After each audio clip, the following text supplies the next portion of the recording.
Hola, buen día. Buen día, buen día, Buen día, doctor. buen día a todos.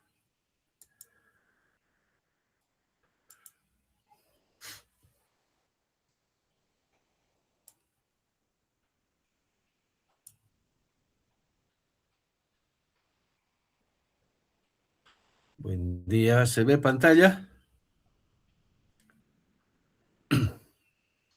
Sí, Hola. doctor. Bueno, hoy vamos a ver un otro tejido, que es el tejido muscular. ¿Cuál es el propósito de que conozcamos el tejido muscular? Dice, conocer el tejido muscular es entender cómo el cuerpo genera movimiento, o sea, la locomoción, mantiene la postura, produce calor y permite funciones vitales involuntarias, como por ejemplo el latido cardíaco o la digestión. Por tanto, entonces, el tejido muscular es un conjunto de células especializadas, denominadas miocitos o fibras musculares, capaces de contraerse para generar movimiento, fuerza, estabilidad en el cuerpo humano. La masa muscular constituye aproximadamente del 40 al 50% del peso corporal, o sea, es bastante el tejido muscular. Prácticamente un 50% de nuestro peso es músculo. Bien, ¿cómo está conformada? Por células musculares, que ya mencionamos son los miocitos, llamadas también fibras musculares, tejido conjuntivo que le rodea a estas fibras y que también sirve para que a través de ella lleguen los vasos sanguíneos, puesto que el tejido muscular requiere de bastante energía y por tanto, entonces hay abundante riego sanguíneo. Estas células musculares se disponen de manera paralela, son células alargadas en el eje de la contracción y por ello muchas veces se las denomina con nombre de fibras musculares. Su origen deriva principalmente de los tres tipos musculares del mesodermo, de la hoja intermedia. ¿Cuáles son las características del tejido muscular? Son células alargadas, fibras.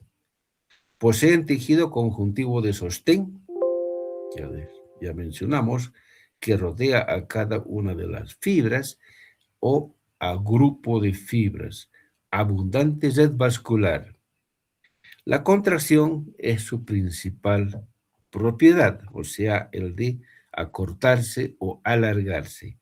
Y posee también otra propiedad que es la conductibilidad, o sea, que una vez que la fibra recibe un estímulo, ese estímulo se propaga a toda la fibra muscular y también a las fibras vecinas.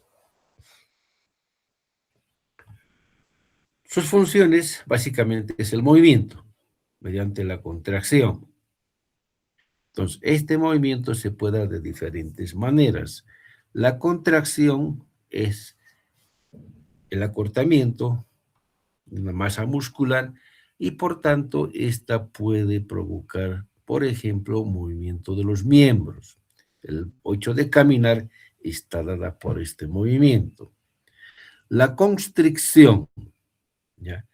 Es la propiedad que tienen principalmente en los órganos que son de forma de conducto, que al contraerse disminuye el volumen, cual es, por ejemplo, el de los vasos sanguíneos, y de esa manera propulsa o empuja lo que está dentro de ella hacia adelante. Lo propio ocurre también en el tubo intestinal.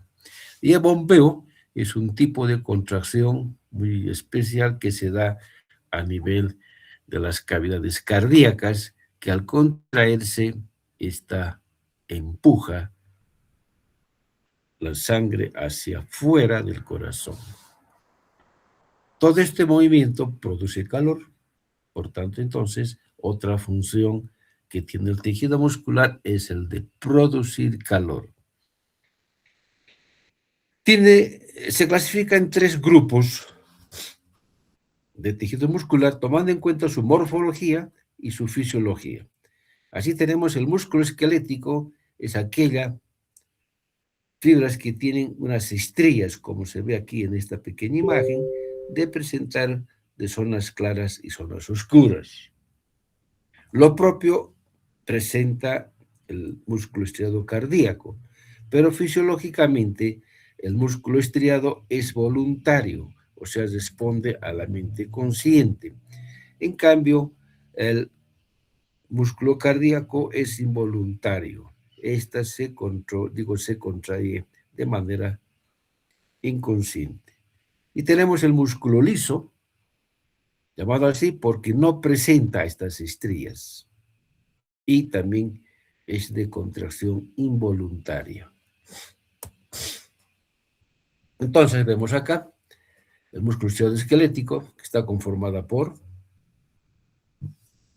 fibras largas que presentan bandas claras y oscuras. El músculo cardíaco es igual, también presenta bandas claras y oscuras, pero comparando con los esqueléticos son más cortas, ¿sí?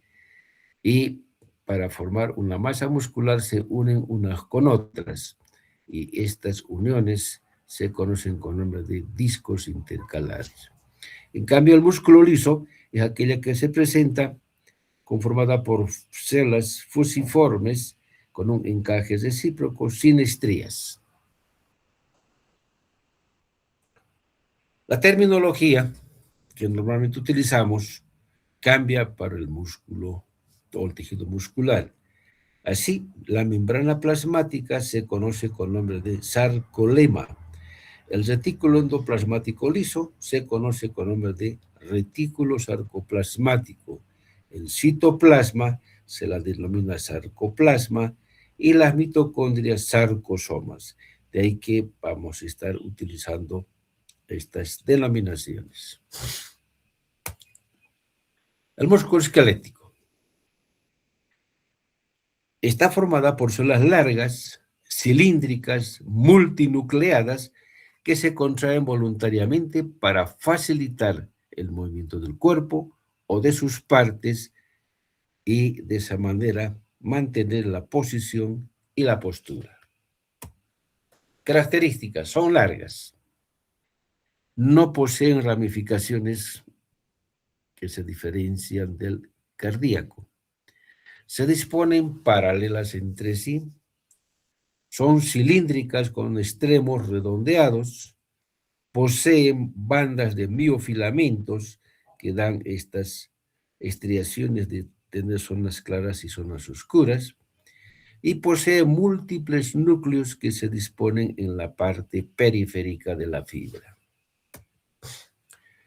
El hecho de tener múltiples núcleos se observa mucho mejor en un corte transversal.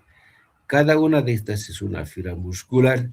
Si vemos, cualquiera tiene más de 2 núcleos. Veamos, esta tiene 1, 2, 3, 4, esta tiene 1, 2, 3, aquí abajo 1, 2, 3, 4, y todos los núcleos están en la parte periférica. Desarrollo embrionario. ¿Cómo se forman las células musculares? Los mioblastos son células precursoras. Estas células se van alineando y forman células multinucleares que se conocen con nombre de miotubos. Ahora, estos miotubos comienzan a elaborar en su interior las miofibrillas, integrados por miofilamentos que son componentes de las fibras responsables de la contractilidad. Una vez hecho esto, las fibras se disponen de manera paralela con espacios intercelulares que concluyen capilares continuos. Ahora, cada fibra así formada es una fibra larga, cilíndrica, multinucleada y estriada. Su diámetro varía de 10 a 100 micrómetros y puede medir hasta 4 centímetros de longitud. Son células entonces que se pueden observar a simple vista.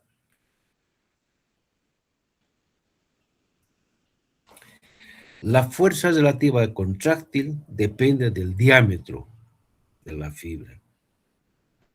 Y la fuerza de todo el músculo va a depender del número y grosor de cada una de las fibras. Las fibras musculares pueden ser de un color rosa o rojo, que va a depender de la vascularización y pigmentos de mioglobina que contienen en su interior. Según varias características se clasifican en fibras rojas, fibras blancas y fibras intermedias. Así podemos mencionar diferentes características, tomando en cuenta la vascularización. Las fibras rojas tienen riego vascular abundante, en cambio las fibras blancas tienen riego más escaso. En cuanto a su inervación, las fibras rojas tienen fibras nerviosas pequeñas, en cambio las fibras blancas tienen fibras nerviosas grandes. El diámetro, las fibras rojas son más pequeñas, en cambio las fibras blancas son más grandes. En cuanto a la contracción, las fibras rojas se contraen lento pero repetitivo, no se fatigan con facilidad y es una contracción más débil. En cambio, las fibras blancas se contraen rápidamente, pero también se fatigan fácilmente y la contracción es más fuerte. Este tipo de fibras generalmente las encontramos a nivel de los dedos de las manos. El retículo sarcoplasmático en las fibras rojas es poco desarrollado, en las fibras blancas es abundante y extenso. Mitocondrias, fibras rojas abundantes, fibras blancas pocas. Y la mioglobina es abundante en las fibras rojas y escasa en las fibras blancas. Es así como se ve en una microscopía. Las fibras rojas intensamente coloreadas por la gran cantidad de mioglobina que tienen. Las fibras blancas, lo contrario, como su nombre lo dice, casi son blanquecinas, y las intermedias de una coloración intermedia. Revestimiento del tejido conjuntivo.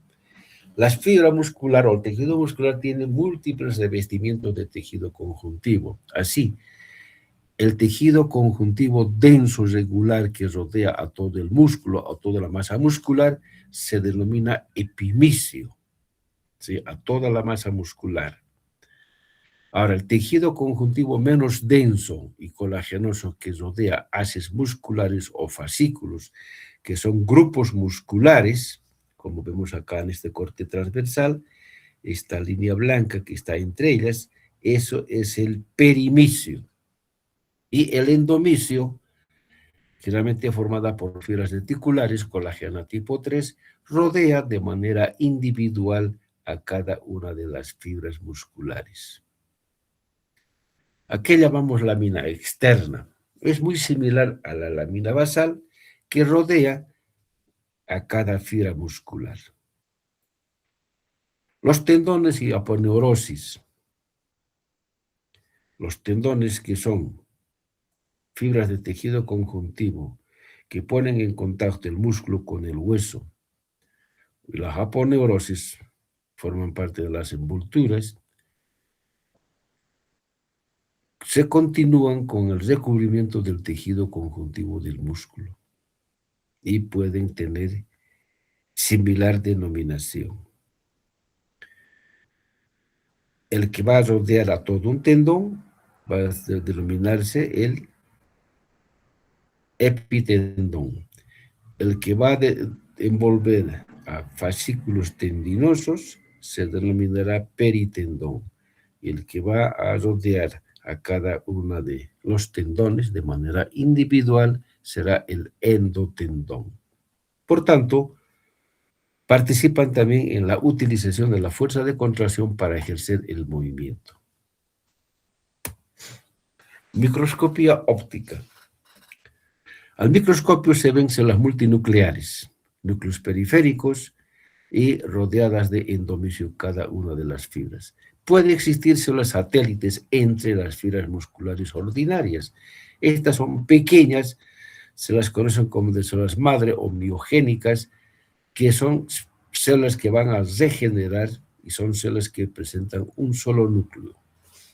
El sarcoplasma se compone de miofibrillas cilíndricas de 1 a 2 nanómetros de diámetro, micrómetros de diámetro, de disposición paralela ordenada, formando estriaciones que representan las bandas claras y bandas oscuras.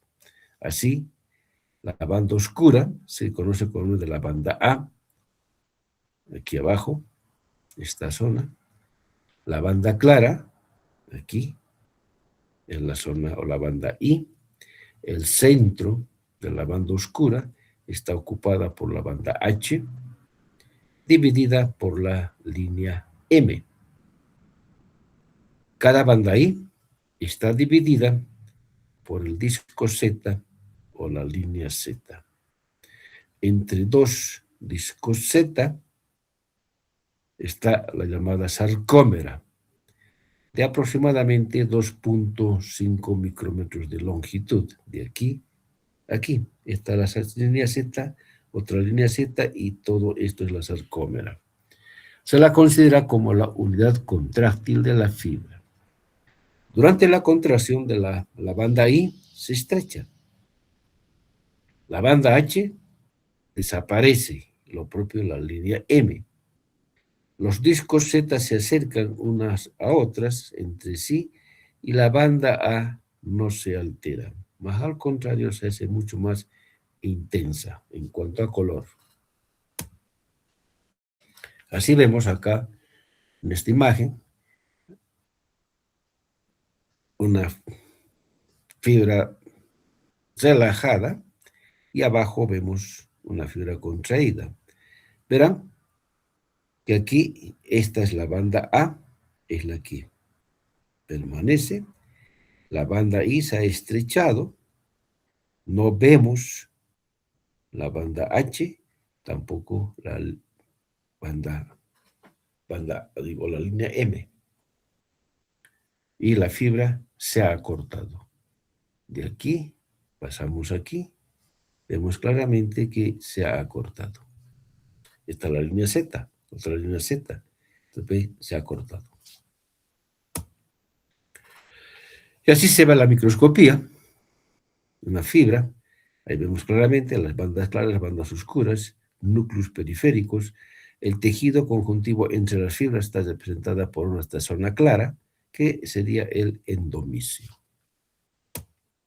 A mayor aumento, claramente vemos ahora las estriaciones. Ahí se ve la banda A, la banda I, la línea Z y la sarcómera entre línea Z y línea Z. Tejido conjuntivo, núcleos periféricos. Túbulos T y retículo sarcoplasmático. Los tubos T son invaginaciones tubulares, aquí está pintado de amarillo, en la unión de la banda I con A. Esta es la banda I, esta es la banda A, está ahí, en la unión de la banda I y la banda A.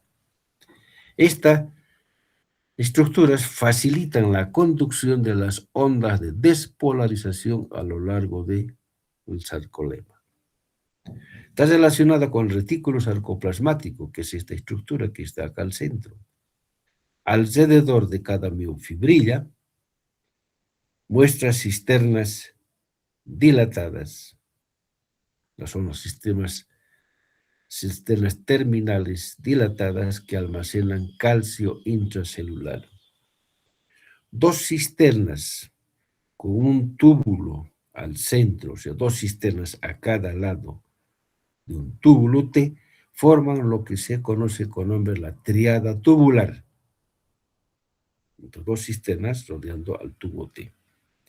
Esta disposición permite que la onda de despolarización que ingresa por tubo T se disemine a la superficie de todas las células de manera instantánea. El retículo sarcoplasmático regula, por tanto, la contracción muscular controlado por iones de calcio. En un plano profundo, al sarcolema, en paralelo a las miofibrillas se observan las mitocondrias. Organización estructural de las miofibrillas. Ahora, la microscopía electrónica revela el mismo bandeo observado en la microscopía óptica, o sea, la banda K, banda I, banda A. Los filamentos finos, llamados también miofilamentos finos, de 7 nanómetros de diámetro y de 1 micrómetro de longitud, formada por la actina F, forman entonces la banda I. Estas están de color rojo. Los filamentos gruesos, llamadas también filamentos gruesos, de 15 nanómetros de diámetro y 1.5 micrómetros de longitud, formada por miosina 2 y proteínas asociadas, forman la banda A. En este caso están marcadas con azul. Los filamentos delgados se originan en el disco Z y se proyectan hacia la mitad de la sarcómera, ambos lados, formando dos grupos de filamentos delgados dispuestos en paralelo. En cambio, los filamentos gruesos forman agrupaciones paralelas interdigitadas con filamentos delgados al centro de la sarcómera.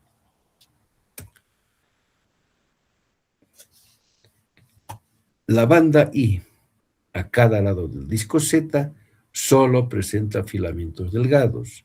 La banda A presenta filamentos delgados y filamentos gruesos, filamentos delgados hacia sus extremos, ¿no?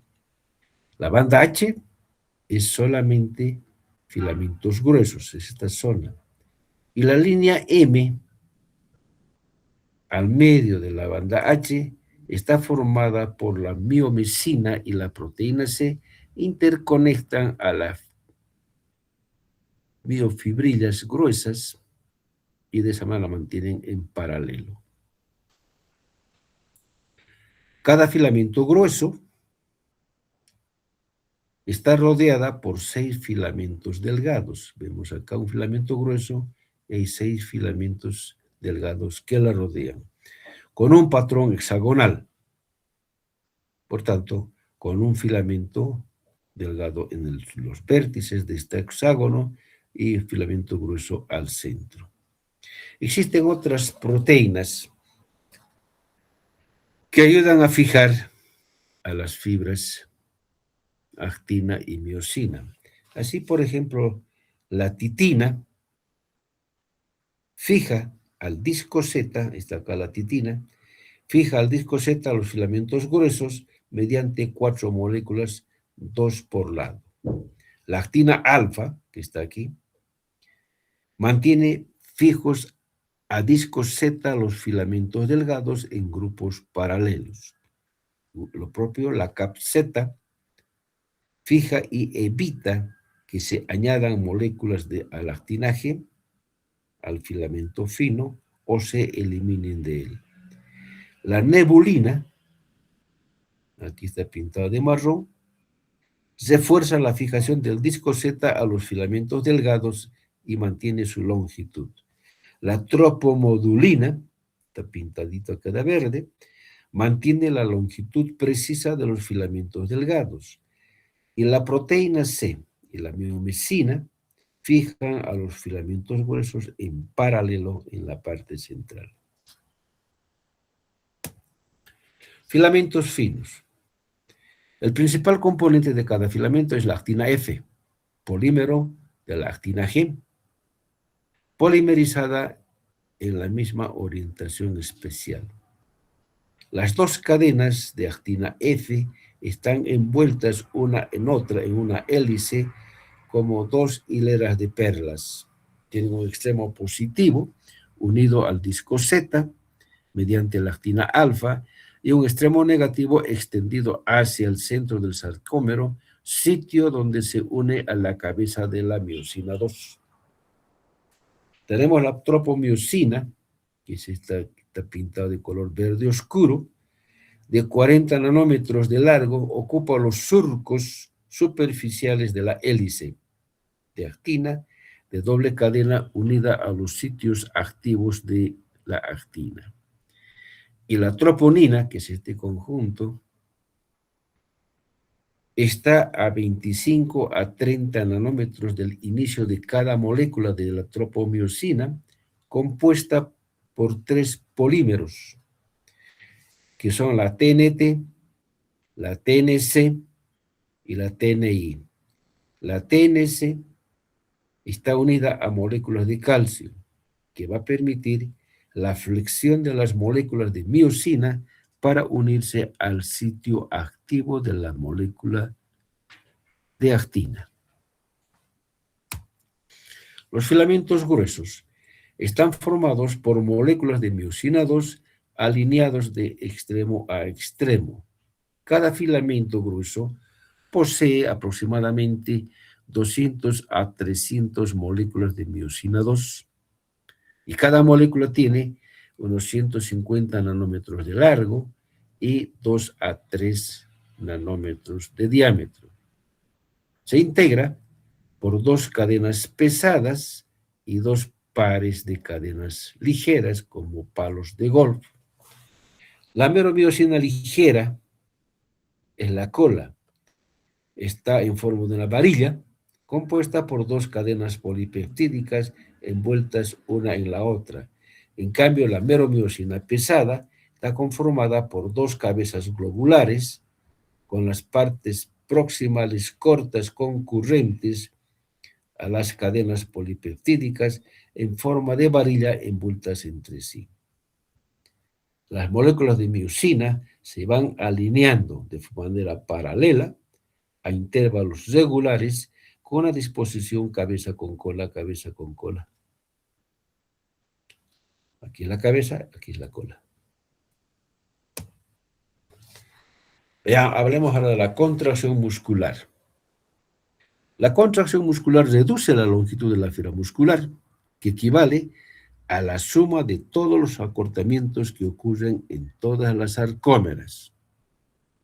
El proceso de contracción es provocado por un impulso neuronal que va a obedecer a la ley del todo o nada.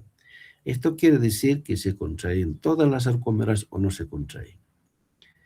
El estímulo se transfiere a la unión neuromuscular, o sea, una sinapsis de una fibra muscular con una fibra nerviosa.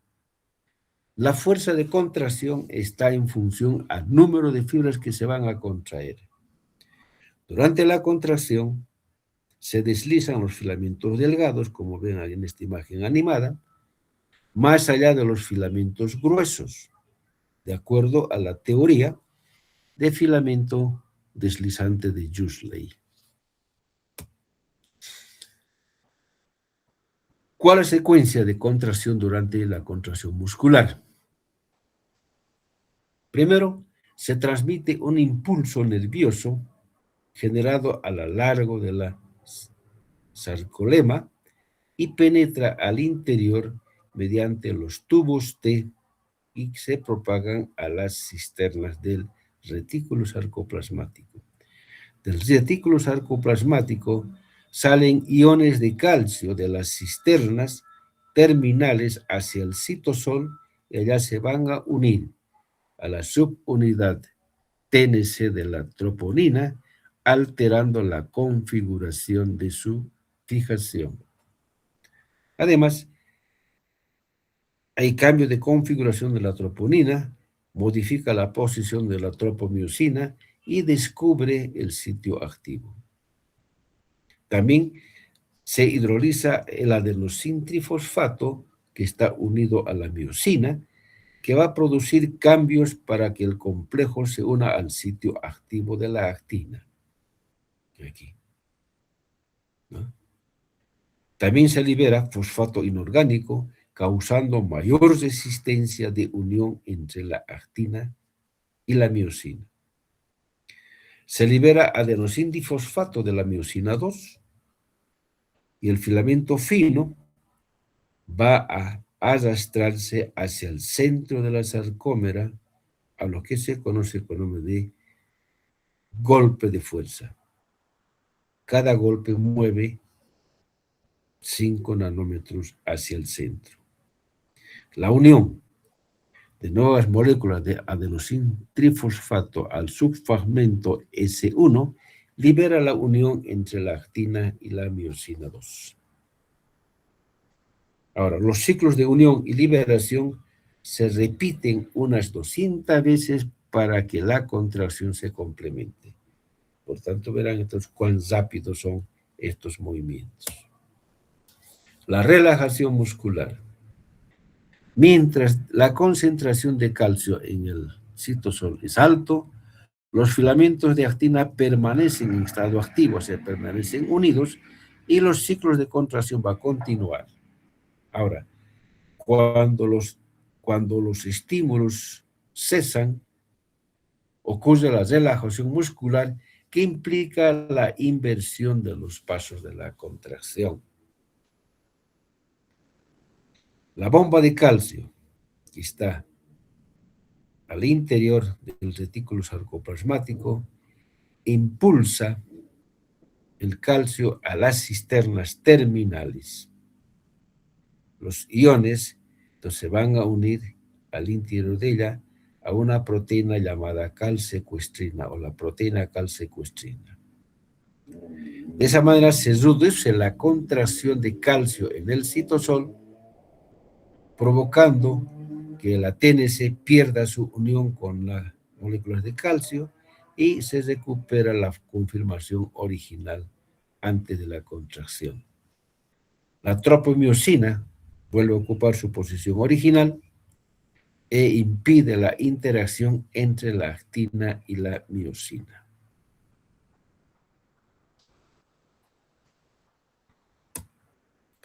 Fuentes de energía para la contracción muscular. La contracción muscular requiere una gran cantidad de energía, la que se proporciona por 3 sistemas metabólicos, que son el sistema energético fosfógeno. El músculo esquelético mantiene alta concentración de ATP y fosfato de creatinina. Estos son los que van a proveer la energía, que contienen en los enlaces de fosfato de alta energía. Va a suministrar este sistema energía para 9 segundos de actividad máxima muscular, 3 para ATP y 6 para fosfato de creatinina. Otro sistema es la glucólisis. Por metabolismo anaerobio de glucosa, va a proporcionar de 90 a 100 segundos de energía de actividad muscular máxima, o sea, una contracción sostenida. El sistema energético aeróbico utiliza la dieta normal para fabricar ATP. No apoya la actividad muscular máxima, pero mantiene la actividad muscular normal. Durante la activación muscular prolongada, normal, se utiliza el sistema aeróbico para producir energía. Inervación del músculo esquelético. Recibe inervación tanto motora como sensitiva. La inervación motora somática, llamada también unidad motora, está formada por las fibras musculares y un axón que inerva y la controla. Cuando la acción muscular es coordinada como en el ojo, cada fibra motora puede inervar de 5 a 10 fibras musculares. En cambio, en otros sitios como el abdomen, unas 1000 fibras musculares es controlada por una fibra nerviosa, o sea, masas musculares.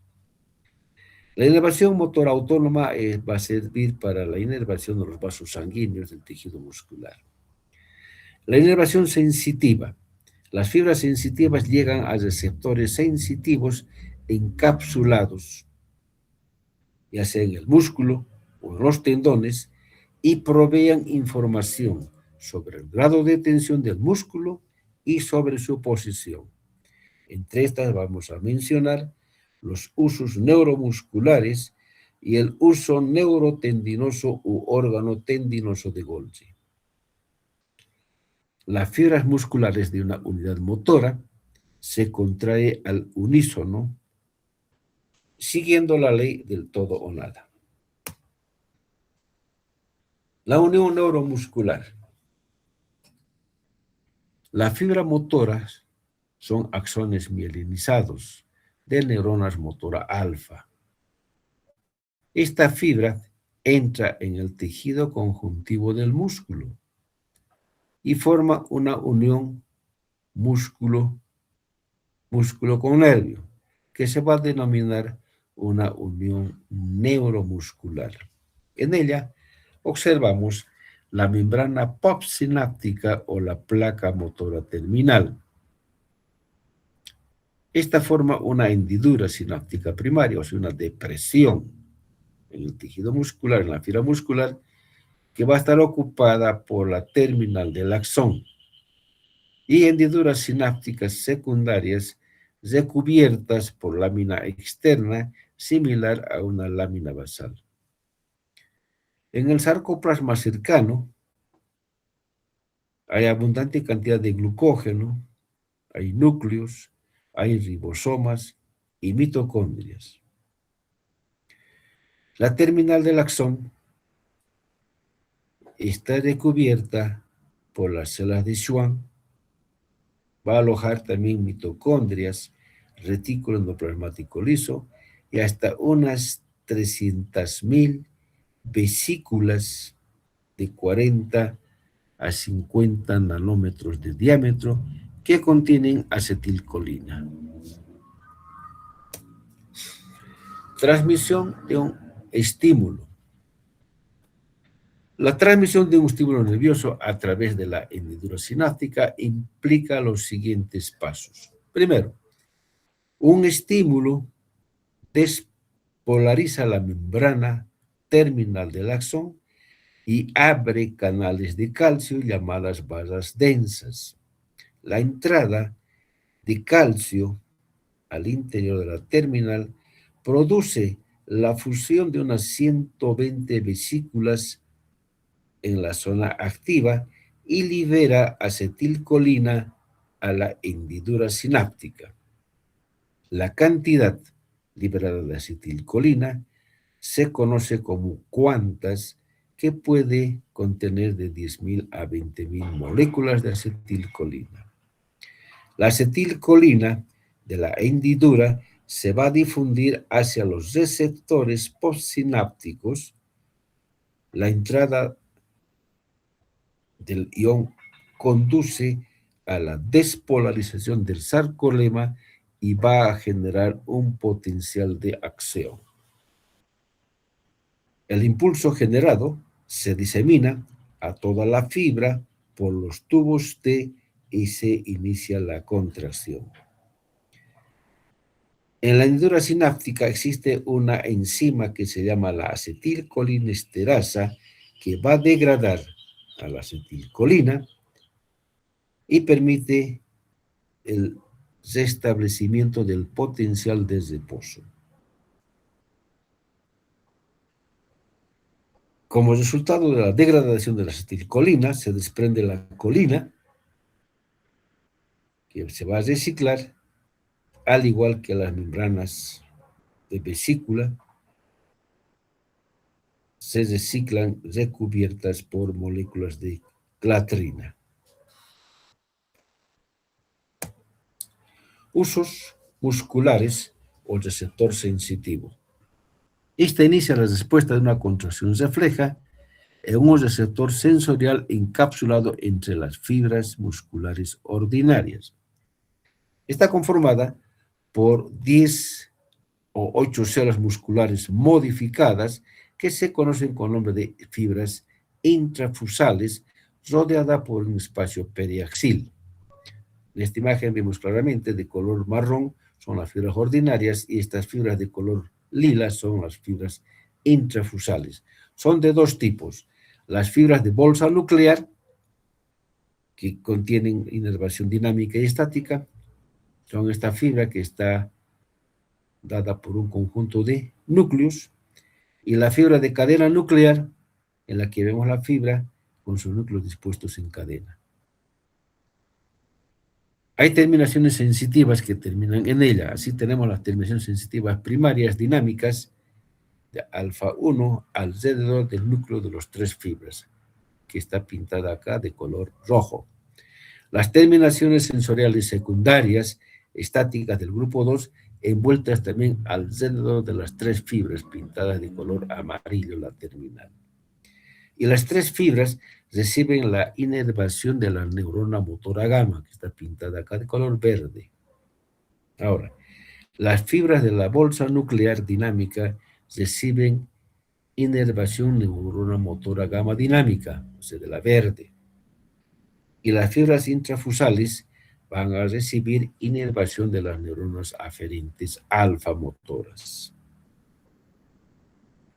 La modulación de la actividad de la neurona motora gamma da al sistema la capacidad de ajustar la sensibilidad del uso muscular.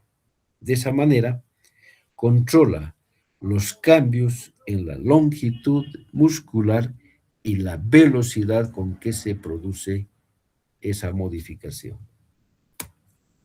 En cambio, los órganos tendinosos de Golgi están localizadas en la unión del músculo al hueso mediante un tendón. Y está localizada acá en la terminación del tendón, que es una estructura cilíndrica de 1 milímetro de longitud y 1 milímetro de diámetro.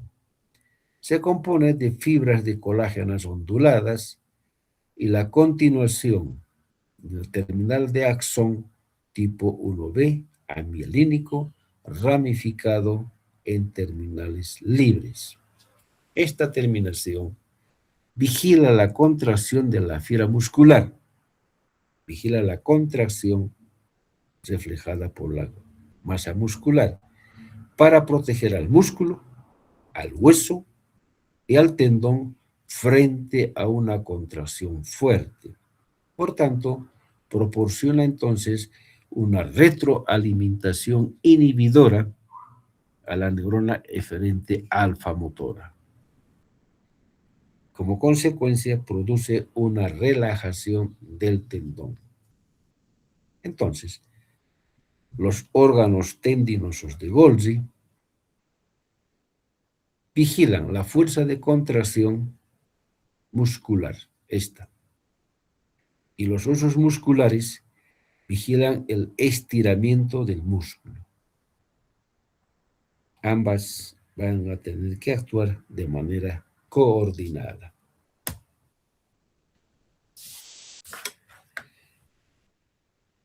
Una aplicación clínica, hablemos del botulismo. El botulismo está causada por la ingestión de alimentos enlatados mal conservados. Allá está el Clostridium botulinum. Es una toxina, la llamada toxina botulínica. Esta se encarga de interferir la liberación de la acetilcolina, lo que va a producir la parálisis muscular. Si no se trata, puede provocar la muerte. Ahora, la toxina botulínica de tipo A, popularmente conocida como Botox, es uno de los más utilizados para tratamiento del rejuvenecimiento facial. Entonces, ¿qué hace esta toxina botulínica? Relaja los músculos faciales para evitar que éstas se contraigan, como se ve en esta imagen, en exceso, lo que minimiza la capacidad de formar arrugas y las líneas de expresión. De esa manera, se consigue entonces una piel fina, joven, mejor, y mejora la armonía facial. Aquí tenemos en esta imagen contraída, la que está provocando esas estrías a nivel de la piel, y ya con tratamiento se consigue la relajación de esta zona y por tanto la piel se va a normalizar. En medicina también se utiliza para tratar la hiperhidrosis o sudoración excesiva en las axilas, en la palma de las manos, en la planta de los pies. También se utiliza para contra los espasmos y las migrañas.